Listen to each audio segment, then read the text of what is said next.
If planning a road trip feels more stressful than fun, you're not alone.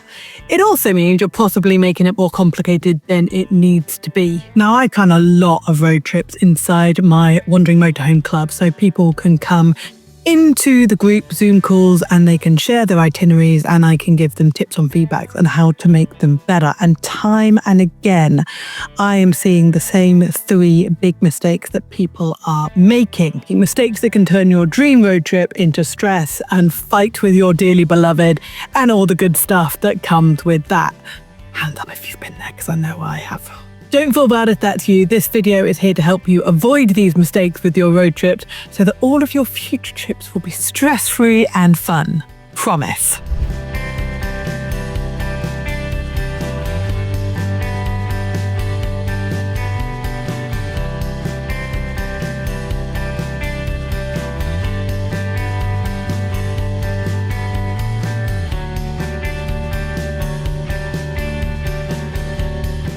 Mistake number 1 is over-planning every single detail. Now, I know I am 100% guilty of this one. In fact, when I first quit my job to go traveling full-time, I treated us traveling almost like a holiday, but also I over-planned everything because I wanted to make the most out of this incredible opportunity that I had to go traveling. I wanted to see as much as possible and cram everything in.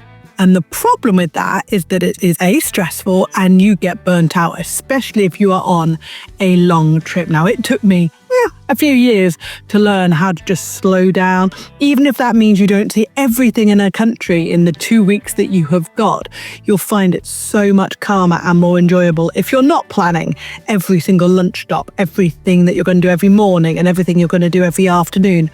And you leave a bit of room for either laziness, which is completely allowed on a road trip, or to do things that you discover when you're actually there and you didn't know were there, perhaps an event or a festival or a site that you didn't know you wanted to go and see. All of these things can add to the stress because you'd like, I've got to be here right now, it's 1 o'clock, we have to move on to the next one. And if you can just let that go a little bit, it will make your life a lot better, I promise. Now, the way that I did this was instead of planning morning and afternoon, I pick a few key places that I want to go see on my trip. So, for example, I don't know, 2 or 3 a week. And then I would plan the rest of my trip and the rest of my days around that. And I, every 2 or 3 days, have a no driving day.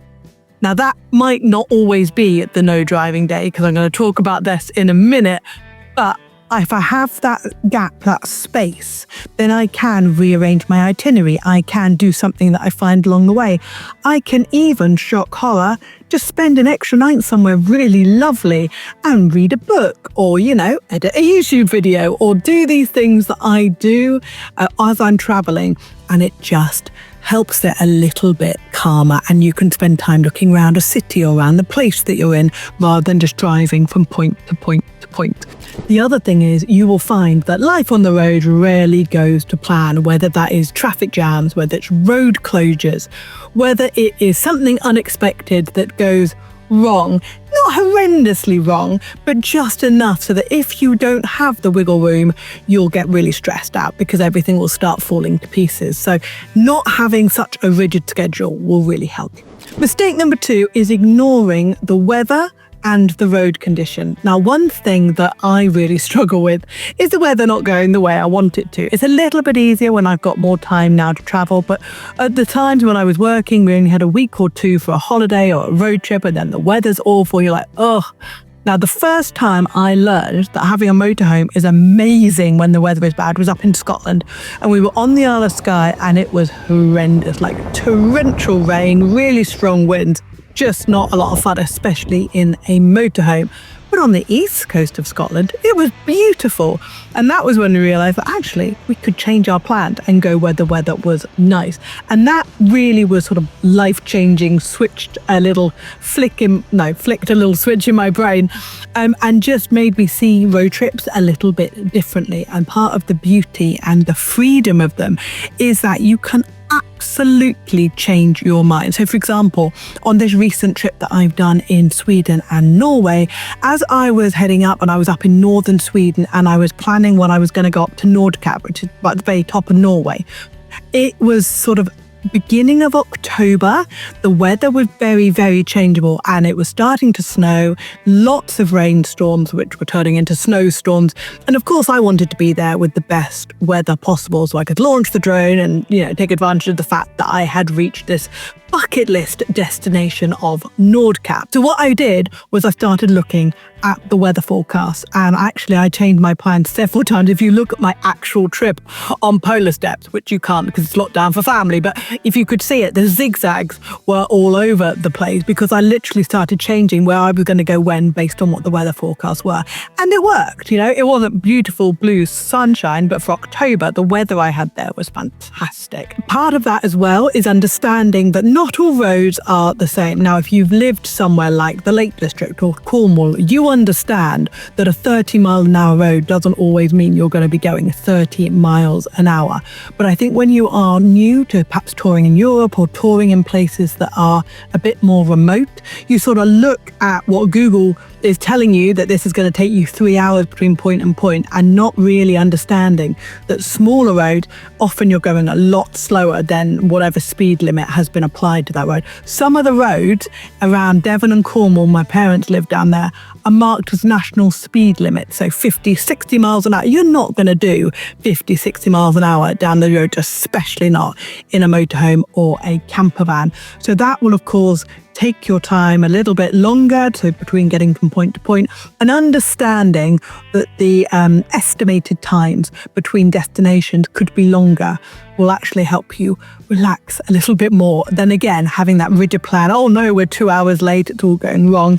That will just help you calm down a little bit and also make your planning a bit easier. So look at the type of road rather than just the distance, and then figure out exactly how far you can go on each day. And the third big mistake, which I know so many people have made, and again, I'm totally guilty of this, is packing last minute when you are stressed.